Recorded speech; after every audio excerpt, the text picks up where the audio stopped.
Yeah, I mean, for the Lawrence brothers, they take the offseason approach a little bit differently, and I don't know if it's necessarily by design or if it's just kind of how the schedule is for them. But from what I understand and have seen, they don't necessarily go into this hardcore like boot camp mode where a lot of other people do.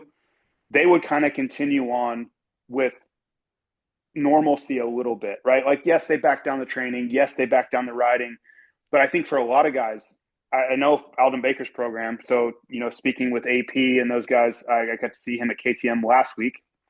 And once November arrives, it's full lockdown mode. And, it's every day, rinse and repeat at the track, on the bicycle, in the gym, over and over and over and over and over. And that they don't do a lot of off-season racing.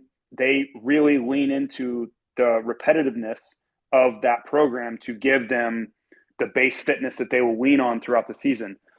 I don't, or I haven't seen the Lawrences really do that. So they just kind of go about their things a little bit of a different way, and it's really hard to argue that it's not working. Like for me, deep down, I want to say, well, I don't know if that's the right way because I've seen this other process work so well for so many people over time. But when you take a step back and you look at their results and you look at the way that they always kind of look at situations a little bit differently than everybody else, who am I to say that that's not, their right way? Is it the right way for everybody? Probably not. But they have found success in their own process. So yeah, it's just a little bit different. They'll go race Paris. They'll come home, I would guess, for a day or two. They'll head to Australia, race Ozek Supercross, which of course they're a big part of there with Adam Bailey and their team.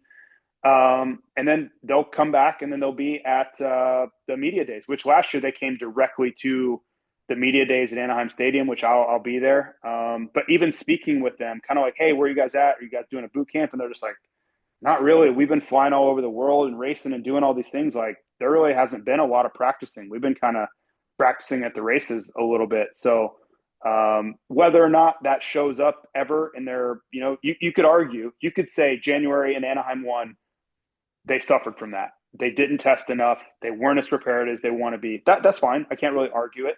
But it is certainly a departure from the norm. If you look around the rest of the industry, it's a different process than everybody else kind of follows. Yeah, mate, it's clearly working well, but yeah, it's great insight on that there. And obviously, Ben Townley, who we've done many podcasts with, hope to get him back on soon. Listen to some of his words on the Lawrence brothers and Jet specifically, when they did the AC and JB show in Australia there, mate. They just said, they do all the little things right, the fundamentals are in place, for them to execute on race day. And there's no real holes in the program was another one with, Dazzy, Burner, Johnny O, the crew at the facility, Doc G, whenever they have any niggles. And I guess they keep it the proven formula and they obviously work super hard on and off the bike. The testing and the training can suffer, like you said, at times. But yeah, just any words on that, mate? Anything that, sort of strikes you from that as well, just on the program and how everyone's sort of pulling in the same direction. It's not like Sexton, changing teams all the time. It's they've got those mentors as well, like Johnny O, obviously. It's another thing BT says that Chase probably needs is one of them as well. So just a few words on any of that. Well, I just think Dazzy specifically, they're very careful about who they kind of let into their orbit. Like on a, I don't say permanent basis, but on a habitual basis. They're very careful about who's around, who's influential, what voices are being listened to, and you look at the people around. It's some of the best people in the industry. You mentioned Doc G, you mentioned Johnny O, you mentioned Michael Byrne. That's all premeditated. That none of that is by accident.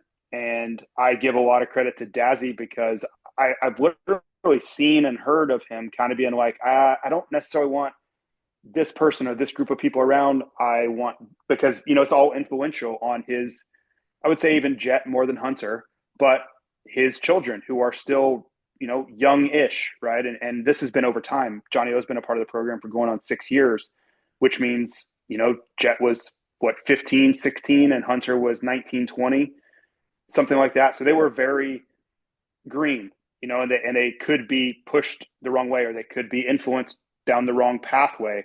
And that kind of protection from Dazzy is still there now. Like they're much older. They're able to, I think, kind of parse through what is good and bad now. But that entire program from start to finish has been cultivated by their father. And he, not necessarily he like showed them everything to do. He brought in the right people and made sure the right people are around to fabricate that program and make sure that the best, smartest, and brightest minds available were the ones that were steering his kids towards success. And I think that goes from HRC Honda, like the staffing there, the people there, like it's, if you really take a step back and look at everybody that kind of surrounds them, there really aren't any loose pieces out of place. Like it is a well orchestrated puzzle that they have put together to try to create success. And hard to say it's not working. Like you could make a case that they have the two fastest riders on the planet, and they happen to share the same DNA. Your thoughts on Deegan? Yeah, I thought it was fine. It wasn't a home run.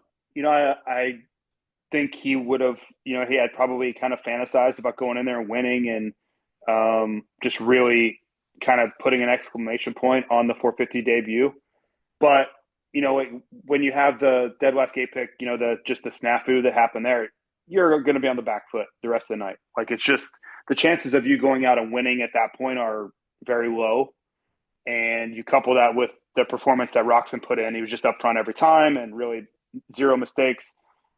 Deegan wasn't going to win in that scenario. It just wasn't going to happen. So if you're Haiden, you just really just try to improve every time you go out. Every time you hit the track, you want to be improving upon the last time and sorting the bike out, sorting yourself out, starts, which it seemed like that happened. They went back to the cable clutch in the last one, which is a part of that learning, right? Like when I say get better, they realized that the hydraulic clutch wasn't working for whatever reason. He's either using it too much or whatever the situation may be. So they made a change. And those changes and those improvements are critical because you want to be doing those now when it doesn't really matter. The low pressure, no points, half the world's watching.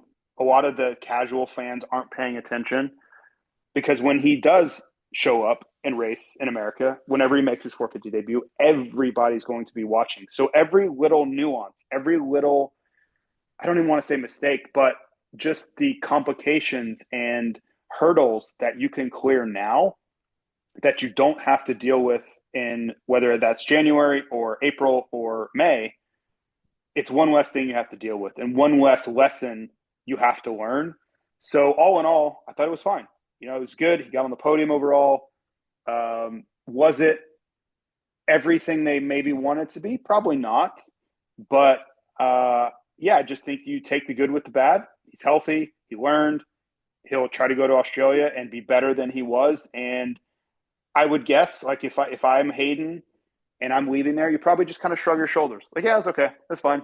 No worries. Like, yeah, do I want to beat Roxon and yeah, of course. Do I want to start last every time? No. But I moved through the pack. I got on the podium overall. So at least my name's going to be associated with the podium for all these headlines everywhere. And we'll just move forward from here.